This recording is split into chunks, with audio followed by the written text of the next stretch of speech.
नमस्कार विद्यार्थी मित्रांनो. राज्यसेवा पूर्व परीक्षा 2024च्या प्रश्नातून आज आपण राज्यसेवा पूर्व परीक्षा 2013च्या प्रश्नपत्रिकेचं विश्लेषण घडून आणणार आहोत. आज राज्यसेवा पूर्व परीक्षा 2013च्या प्रश्नपत्रिकेचा भाग 1 आपण 6 प्रश्नांच्या माध्यमातून पाहणार आहोत. असंच आपण या ठिकाणी भाग 1, भाग 2, भाग 3च्या माध्यमातून राज्यसेवा पूर्व परीक्षा 2013च्या संबंध प्रश्नांचा आढावा जो काय तो घेणार आहोत. तर आजच्या राज्यसेवा पूर्व परीक्षा 2013च्या प्रश्नपत्रिकेचा विश्लेषणाचा भाग पाहत असताना आणि त्याविषयीच्या आयएमपी फॅक्टची चर्चा करत असताना आपण या ठिकाणी काही प्रश्नांची जी काही चर्चा आहे ती करणार आहोत. तर सुरुवातीला हा पहिला प्रश्न अशा प्रकारचा आहे. राज्य लोकसेवा अध्यक्षांची बडतर्फी कोण करू शकतो? राष्ट्रपती सर्वोच्च न्यायालयाच्या शिफारशीनुसार, राज्यपाल उच्च न्यायालयाच्या शिफारशीनुसार, उच्च न्यायालयाच्या मुख्य न्यायमूर्तीकडून आणि पर्याय नंबर 4 संबंधित राज्याचा राज्यपाल आपण होऊ. तर प्रश्न हा जो काय तो पूर्णपणे स्ट्रेट फॉरवर्ड आहे. आपल्याला विचारले की राज्य लोकसेवा अध्यक्षांची बडतर्फी कोण करू शकतो आणि त्या अनुषंगाने हे 4 पर्याय आपल्याला दिले. तर या ठिकाणी या प्रश्नाचं उत्तर आपल्याला स्पष्ट करता येईल ते म्हणजे पर्याय क्रमांक 1, राष्ट्रपती सर्वोच्च न्यायालयाच्या शिफारशीनुसार राज्य लोकसेवा अध्यक्षांची बडतर्फी करू शकतात. मित्रांनो, आता एक लक्षात घ्या की या ठिकाणी भारतीय राज्यघटनेच्या कलम 317(1), कलम 317(2) आणि कलम 317(3) या तिन्ही कलमांचा संदर्भ या प्रश्नाशी संबंधित आपल्याला स्पष्ट करता येतो. का तर या तिन्ही कलमांमधल्या तरतुदींचा आधारे राज्य लोकसेवा अध्यक्षांची बडतर्फी होऊ शकते असं म्हणायला जागा होते. तर मग आता या ठिकाणी कलम 317(1), 2, 3 यांचा तर संदर्भ आहेच आहे, पण त्याचबरोबर या राज्य लोकसेवा अध्यक्षांच्या अथवा सदस्यांच्या बडतर्फी करिता जी कार्यपद्धती विचार घेतली जाते ती घटनेच्या कलम 145 नुसार विचार घेतली जाते. सर्वोच्च न्यायालयाच्या जर आपण अधिकार क्षेत्राचा जर विचार केला किंवा सर्वोच्च न्यायालयाच्या अधिकाराचा जर संदर्भ आपण पाहिला तर या ठिकाणी कलम 145 मध्ये याबाबतची कार्यपद्धती स्पष्ट केलेली आहे. तर कलम 145 मधील कार्यपद्धतीनुसार राज्य लोकसेवा अध्यक्षांची बडतर्फी ही या ठिकाणी राष्ट्रपती सर्वोच्च न्यायालयाच्या शिफारशीनुसार करत असतात. तर त्यामुळे या ठिकाणी उत्तर आपल्याला सांगता येईल पर्याय क्रमांक 1, राष्ट्रपती सर्वोच्च न्यायालयाच्या शिफारशीनुसार. या अनुषंगाने अधिक विस्तारित माहिती आपण पुढच्या आपल्या विश्लेषणामध्ये पाहूया. पहा स्क्रीनवर. पदच्युती घटनेच्या कलम 317(1) नुसार राज्य लोकसेवा अध्यक्ष व सदस्यांना सर्वोच्च न्यायालयाच्या चौकशीनंतर व सर्वोच्च न्यायालयाच्या शिफारशीनुसार राष्ट्रपती त्यांना पुढील कारणास्तव पदावरून दूर करू शकतात. म्हणजे थोडक्यात या ठिकाणी कलम 317(1) नुसार राष्ट्रपतींना असा अधिकार आहे की ते सर्वोच्च न्यायालयाच्या चौकशी नंतर आणि सर्वोच्च न्यायालयाच्या शिफारशीनुसार या राज्य लोकसेवा अध्यक्ष सदस्यांना पुढील कारणास्तव पदावरून दूर करू शकतात. मग कोणत्या कारणास्तव? तर पदच्युतीची कारणे कलम 317(3) मध्ये या प्रकारचे दिलेले. आयोगाचे अध्यक्ष व सदस्य जर आपल्या कर्तव्या व्यतिरिक्त अन्य कोणतेही काम सवेतन करीत असतील तर, म्हणजे जो कोणी आयोगाचे अध्यक्ष असतील अथवा सदस्य असतील ते जर आपल्या पदाच्या कर्तव्या व्यतिरिक्त अन्य कोणतेही काम सवेतन जर करीत असतील तर त्या कारणास्तव त्यांना पदावरून बडतर्फ केलं जाऊ शकतं. अध्यक्ष व सदस्यास दिवाळखोर म्हणून ठरवण्यात आले असेल तर त्याही कारणास्तव त्यांना पदावरून बडतर्फ केलं जाऊ शकतं. आणि राष्ट्रपतीच्या मते अध्यक्ष व सदस्य हे मानसिक व शारीरिक दुर्बलतेमुळे पदावर राहण्यास अयोग्य असतील तर त्याही कारणास्तव त्यांना पदावरून बडतर्फ केलं जाऊ शकतं. तर मित्रांनो, या 3 कारणास्तव कलम 317(3) नुसार राज्य लोकसेवा अध्यक्ष सदस्यांना पदावरून बडतर्फ केलं जाऊ शकतं असं म्हणायला जागा होते. पण त्याचबरोबर आणखी एक संदर्भ आपण इथं लक्षात ठेवण्याची गरज आहे की जो कलम 317(2) मध्ये दिलेला आहे तो देखील महत्वाचा आहे. त्याच्यावर सुद्धा प्रश्न आयोगाकडून विचारले गेले आहेत.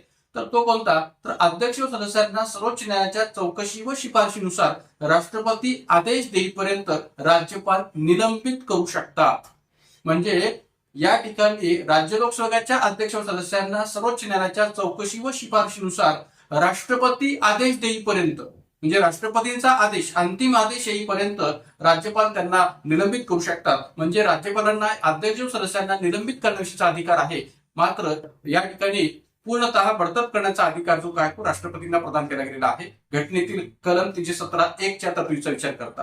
तर त्यामुळे या ठिकाणी निलंबनाविषयीचे अधिकार कुणाकडे आणि पदावरून पूर्णतः बडतर्फ करण्याविषयीचे अधिकार कुणाकडे, या दोन्ही मधला फरक आपण इथं लक्षात घेण्याची गरज आहे. तर या अनुषंगाने या प्रश्नाचं उत्तर आपण सांगता येईल पर्याय क्रमांक 1.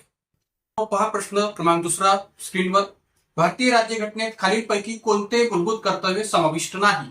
भारतीय राज्यघटनेत खालीलपैकी कोणते मूलभूत कर्तव्य समाविष्ट नाही? स्ट्रेट फॉरवर्ड प्रश्न आहे. विज्ञान वृत्तीचा विकास करणे, सार्वजनिक संपत्तीचे रक्षण करणे, मतदान करणे, राज्यघटनेप्रती निष्ठा व राज्यघटनेतील आदर्शांचा सन्मान. अशा पद्धतीने या ठिकाणी 4 पर्याय दिलेले आहेत. विचारलंय की भारतीय राज्यघटनेतील खालीलपैकी कोणतं मूलभूत कर्तव्य हे समाविष्ट नाहीये. आपल्याला माहिती असेल 1976च्या 42व्या घटनानुसार भारतीय राज्यघटनेमध्ये मूलभूत कर्तव्यांचा समावेश केलेला आहे डॉक्टर सुवर्णसिंह समितीच्या शिफारशीनुसार. पण केवळ आपल्याला या ठिकाणी कोणतं मूलभूत कर्तव्य समाविष्ट नाही एवढ्या पुरतच माहिती असून चालणार नाही, तर त्याबरोबर आपल्याला हेही माहिती असलं पाहिजे की जी काही पर्यायामध्ये दिलेली मूलभूत कर्तव्य ती कोणत्या कलमानुसार नमूद आहे.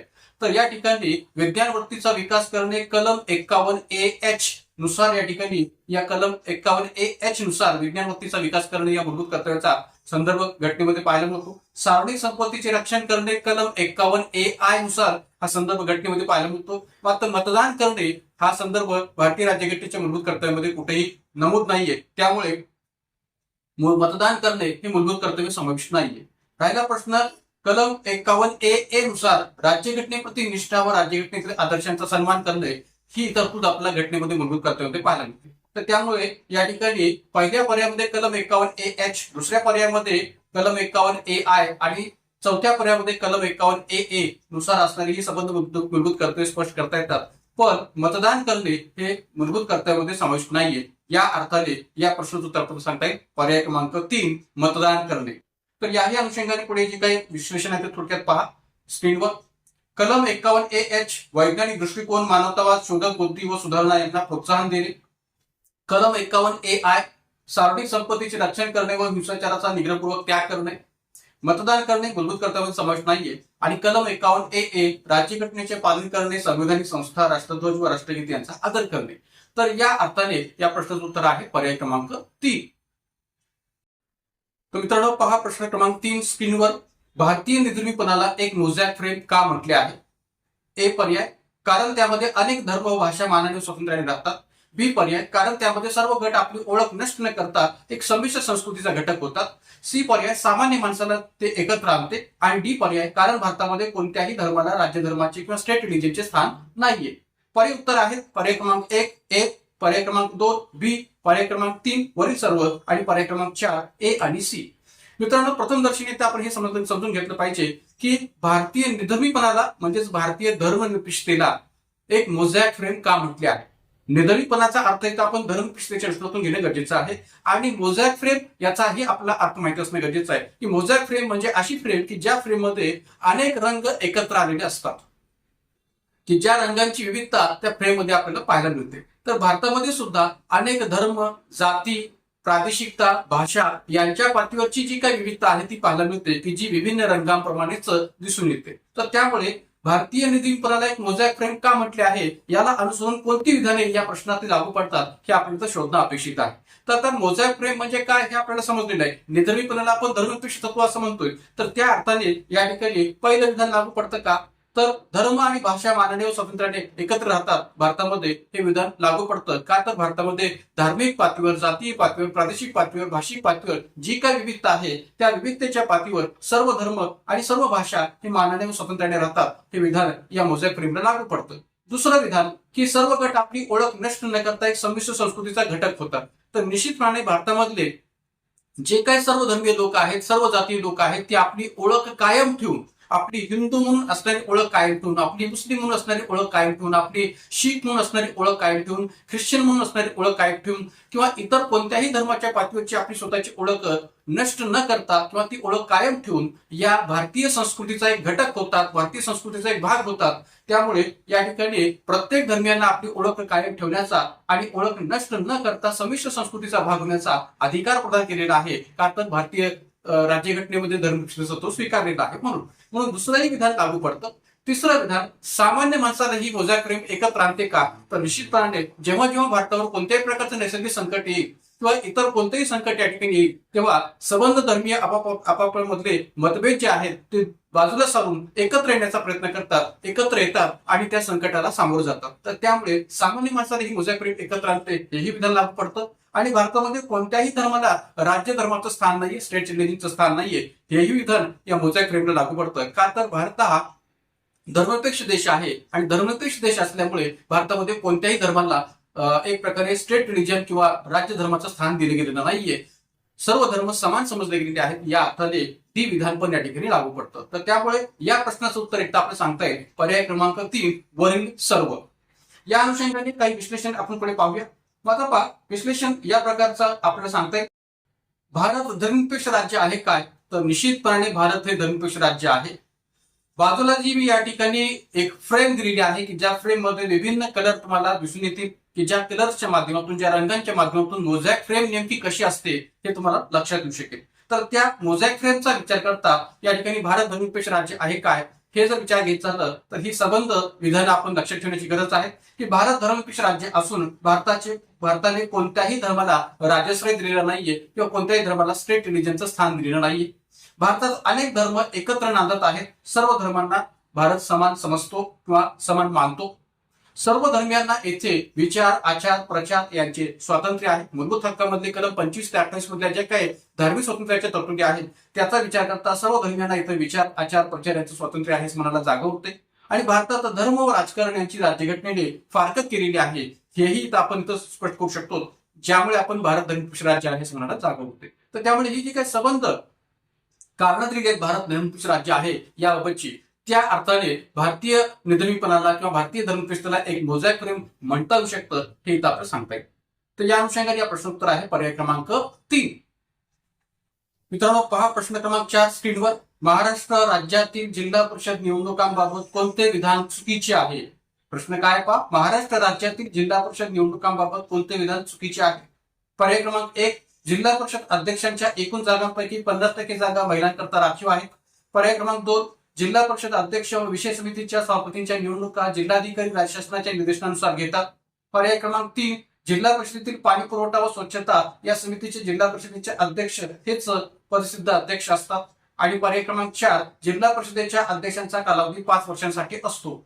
आता पहा या 4 विधानांपैकी कोणतं विधान चुकीचं आहे हे आपल्याला शोधायचंय.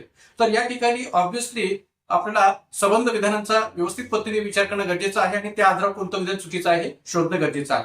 तर आता प्रथमदर्शनी या सर्वच विधानांपैकी चौथं विधान चुकीचं आहे असं वाटणं साहजिक आहे की जिल्हा परिषदेच्या अध्यक्षांचा कालावधी 5 वर्षांसाठी असतो. तर हे विधान चुकीचं आहे का, तर जिल्हा परिषदेच्या अध्यक्षांचा कालावधी 5 वर्षांसाठी नसून 2.5 वर्षांसाठी असतो. म्हणून या ठिकाणी चौथं विधान चुकीचं आहे. बाकी 3 विधानांचा विचार करण्याची गरज पडत नाही कारण की तिन्ही विधाने बरोबर आहेत, कारण की आपल्याला इथं पर्यायी उत्तरं काही दिलेली नाहीयेत. तर त्यामुळे ऑब्व्हियसली या ठिकाणी या प्रश्नाचं उत्तर आपल्याला सांगता येईल पर्याय क्रमांक 4, जिल्हा परिषदेच्या अध्यक्षांचा कालावधी 5 वर्षांसाठी असतो हे विधान चुकीचं आहे. का, तर जिल्हा परिषदेच्या अध्यक्षांचा कार्यकाल हा 2.5 वर्षांचा असतो म्हणून.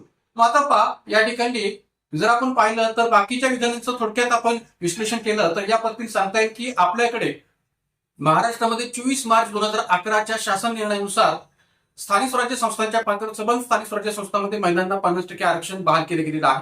त्यामुळे पहिलं विधान बरोबर आहे. जिल्हा परिषद अध्यक्ष व विशेष समित्यांच्या सभापतींच्या निवडणुका जिल्हाधिकारी राज्य शासनाच्या निर्देशानुसार घेतात हेही या ठिकाणी बरोबर आहे.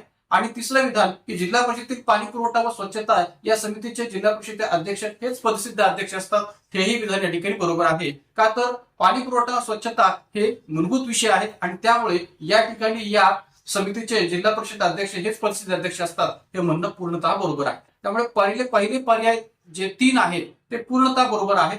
मात्र चौथं विधान जे काय आहे ते चुकीचं आहे. का, तर जिल्हा परिषदेच्या अध्यक्षांचा कालावधी 2.5 वर्षांचा असतो न की 5 वर्षांचा. आणि त्यामुळे उत्तर आपल्याला सांगता येईल पर्याय क्रमांक 4 की पर्याय क्रमांक 4 हे चुकीचं विधान आहे. तर या अर्थाने थोडंसं विश्लेषण पुढे पाहूया. पहा की मी या ठिकाणी तक्ता दिलेला आहे त्या तक्त्यानुसार आपल्याला सरपंच, पंचायत समिती सभापती आणि जिल्हा परिषद अध्यक्ष यांच्या कार्यकाळाचा संदर्भ पाहायला मिळेल. तर सरपंचाचा जो काही या ठिकाणी कार्यकाळ आहे तो आहे 5 वर्ष. आताही जर आपण विचार केला तर या ठिकाणी आपल्याला सांगता येईल की महाराष्ट्रामध्ये सरपंचांची निवड सध्या थेट जनतेतून केली जात आहे. तर त्यामुळे त्या अर्थाने या ठिकाणी त्यांचा कार्यकाळ 5 वर्षाचा आहे. कमी अधिक करण्याचा अधिकार राज्य शासनाला असतो. पंचायत समिती सभापती कार्यकाळ 2.5 वर्ष हाही कार्यकाळ कमी अधिक करण्याचा अधिकार राज्य शासनाला असतो. आणि जिल्हा परिषद अध्यक्ष यांचा कार्यकाळ 2.5 वर्षाचा असतो. याच्याही बाबतीत कमी अधिक करण्याचा अधिकार राज्य सरकारला असतो. मग आता पहा की या अनुषंगाने एक महत्वपूर्ण माहिती आपल्याला असणं गरजेचं आहे. ती म्हणजे कोणती की 2022 मध्ये एकनाथ शिंदे सरकारने या दृष्टिकोनातून एक महत्वपूर्ण निर्णय घेतलेला आहे. तो निर्णय काय ते स्क्रीनवर आपण पाहू शकता. एकनाथ शिंदे सरकारने 2022 मध्ये जिल्हा परिषद अध्यक्ष व उपाध्यक्ष तसेच पंचायत समिती सभापती आणि उपसभापती पदाचा कार्यकाल हा अधिकृत राजपत्रातील आदेशाद्वारे राज्य सरकार 3 महिन्यापर्यंत वाढवू शकेल असा निर्णय घेतला आहे. म्हणजे हा जो काही 2022 मधला एकनाथ शिंदे सरकारचा निर्णय आहे तो या वेगवेगळ्या पदांना लागू पडतो. कोणत्या, तर जिल्हा परिषद अध्यक्ष, उपाध्यक्ष पंचायत समिती सभापती उपसभापती या पदांना हा निर्णय लागू पडतो की ज्या निर्णयाद्वारे या संबंध पदांचा कार्यकाल हा अधिकृत राजपत्रातील आदेशाद्वारे राज्य सरकार 3 महिन्यापर्यंत वाढवू शकेल असा निर्णय एकनाथ शिंदे सरकारने 2022 मध्ये घेतलेला. तर ही पण माहिती आपण या कार्यकालाच्या अनुषंगाने अपडेट बेसिसवर लक्षात ठेवावी हे इथं आपल्याला सांगता येऊ शकेल. तर या प्रश्न उत्तर आहे पर्याय क्रमांक 4 की जिल्हा परिषद अध्यक्षांचा कार्यकाल हा 5 वर्ष नसतो तर तो 2.5 वर्षांचा असतो. मित्रांनो पहा प्रश्न क्रमांक 5 स्क्रीनवर. खालीलपैकी कोणत्या एका राज्याने भारतात सर्वप्रथम सेस विषयक धोरण रद्द केले? प्रश्न पूर्णपणे स्ट्रेट फॉरवर्ड विचारलेला आहे की खालीलपैकी कोणत्या एका राज्याने भारतात सर्वप्रथम सेस विषयक धोरण रद्द केले? पर्याय क्रमांक 1 गुजरात, पर्याय क्रमांक 2 पश्चिम बंगाल, पर्याय क्रमांक 3 महाराष्ट्र आणि पर्याय क्रमांक 4 गोवा. मित्रांनो हा जो प्रश्न आहे तो आपल्या राज्यसेवा पूर्व परीक्षेच्या सार्वजनिक धोरण या टॉपिक विषयी विचारलेला प्रश्न आहे. बहुतांश विद्यार्थ्यांना सार्वजनिक धोरण या टॉपिकची तयारी कशी करावी हे माहिती नसतं आणि मग बऱ्याच वेळा या टॉपिकवर प्रश्न विचारले नसता आपल्याला ते सोडवता येत नाही. मित्रांनो सार्वजनिक धोरणाविषयीचे प्रश्न विचारत असताना त्याचं स्वरूप अशा प्रकारचं असतं हे या प्रश्नातून तुम्ही लक्षात घ्यायला काही हरकत नाही. तर या ठिकाणी सेज विषयक धोरणाविषयी विचारलेला प्रश्न आहे. सेज म्हणजे स्पेशल इकॉनॉमिक झोन किंवा विशेष आर्थिक क्षेत्र. तर इथं जे काही पर्याय या प्रश्नामध्ये दिलेले आहेत त्या सर्वच घटक राज्यांच्या अनुषंगाने सेसचा संबंध पाहायला मिळतो. यामुळे इथं प्रश्नाचं उत्तर देणं थोडंसं जमलिंग वाटतं, पण आपल्याला जर एक्झॅक्ट उत्तर माहिती असेल तर या प्रश्नाचं उत्तर द्यायला अवघड जाणार नाही. या ठिकाणी या प्रश्नाचं उत्तर आहे पर्याय क्रमांक 4 गोवा, ज्या घटक राज्यांनी भारतात सर्वप्रथम सेस विषयक धोरण रद्द केले होते. म्हणून उत्तर आहे पर्याय क्रमांक 4 गोवा हे घटक राज्य की ज्या राज्याने भारतात सर्वप्रथम सेस विषयक धोरण रद्द केले. कधी तर 2007 मध्ये.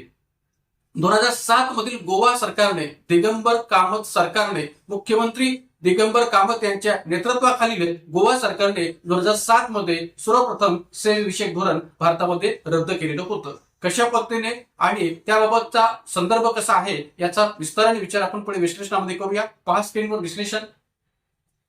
31 डिसेंबर 2007 रोजी नवीन वर्षाच्या पूर्वसंध्येला गोवा राज्याचे तत्कालीन मुख्यमंत्री दिगंबर कामत यांच्या नेतृत्वाखालील गोवा सरकारने सर्व 12 विशेष आर्थिक क्षेत्रांना म्हणजे सेस क्षेत्रांना रद्द करण्याचा निर्णय जाहीर केला होता.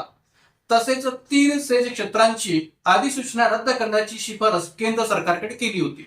म्हणजे याचा अर्थ इथं आपल्याला सांगता येऊ शकेल की 12 सेस क्षेत्रांना रद्द करण्याचा निर्णय स्वतः गोवा सरकारने घेतला आणि 3 सेस क्षेत्रांची अधिसूचना रद्द करण्याची शिफारस केंद्र सरकारकडे केलेली होती. या अर्थाने गोवा हे घटक राज्य भारतात सर्वप्रथम सेस विषयक धोरण रद्द करणारे घटक राज्य म्हणून सांगता येऊ शकतं, स्पष्ट करता येऊ शकतं.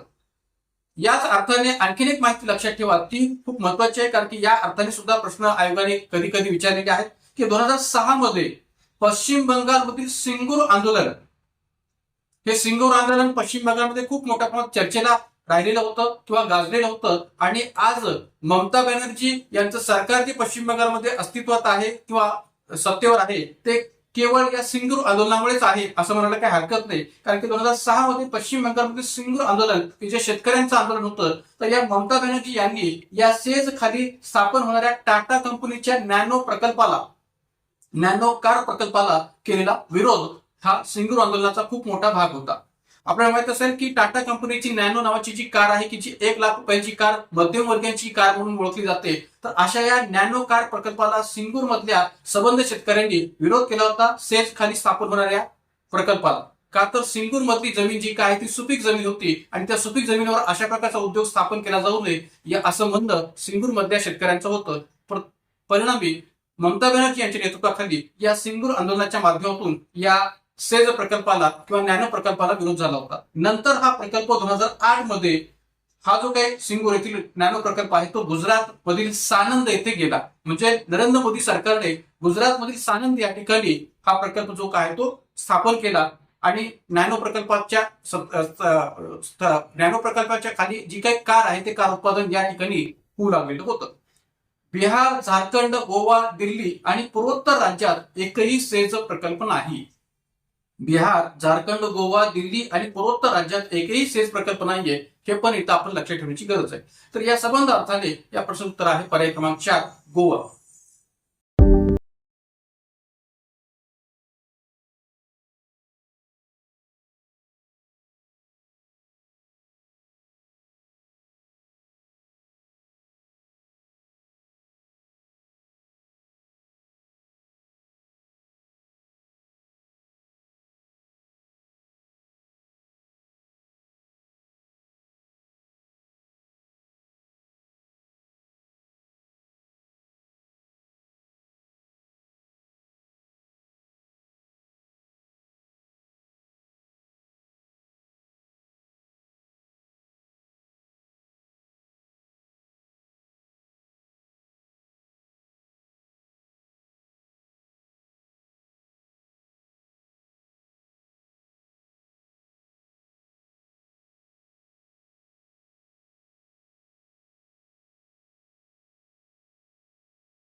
तर मित्रांनो, प्रश्न क्रमांक 6 पहा स्क्रीनवर.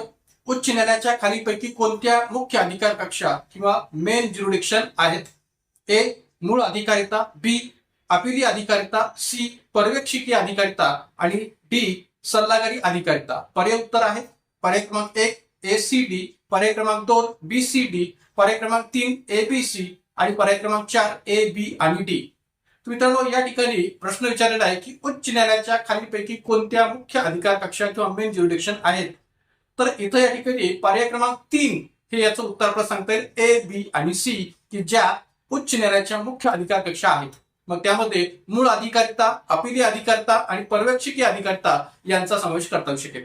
मात्र पर्याय क्रमांक डी मध्ये दिलेली जी काय सल्लागारी अधिकारिता आहे ती उच्च न्यायालयाच्या मुख्य अधिकार कक्षेचा भाग होत नाही किंवा मुख्य अधिकार कक्षेमध्ये समाविष्ट होत नाही. का? कारण की भारतीय राज्यघटनेच्या कलम 143 नुसार सल्लागारी अधिकारिता ही सर्वोच्च न्यायालयाच्या अधिकार कक्षेचा भाग आहे, ती उच्च न्यायालयाच्या अधिकार कक्षेचा भाग होऊ शकत नाही.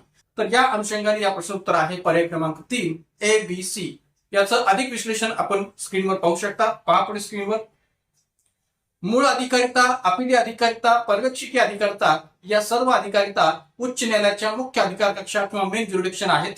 मात्र सल्लागारी अधिकारिता म्हणजेच ज्याला प्रेसिडेन्शियल रेफरन्स असं देखील म्हटलं जातं, तर ही उच्च न्यायालयाच्या अधिकार कक्षेचा भाग नसून ती अधिकारिता घटनेच्या कलम 143 नुसार सर्वोच्च न्यायालयाच्या अधिकार कक्षेचा भाग आहे.